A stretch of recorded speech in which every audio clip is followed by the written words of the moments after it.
Mga DDS, lalo ka na Sara Duterte at sa lahat ng mga kampon mo.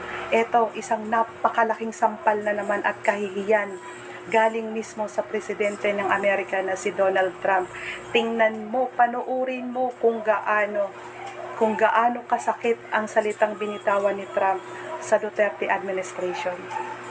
Asan ang pinagmamayabang ninyo noon? Sabi nyo, suportado ni Trump si Duterte at kayang pauwiin. At may isa pa ngang American vlogger na nagsabi, magkakagulo ang buong Pilipinas pag hindi na pauwi ni BBM si Rodrigo dito sa Pilipinas noong June 30. Asan ang yabang ninyo? Panoorin nyo, huwag nyong lalaktawan, mga hinayo pa kayo. Yung fake news ninyo, eto, sasampal ko sa inyo. Well, thank you very much, everybody. It's a great honor to have President Ferdinand Marcos Jr. of the Philippines, a great family legacy.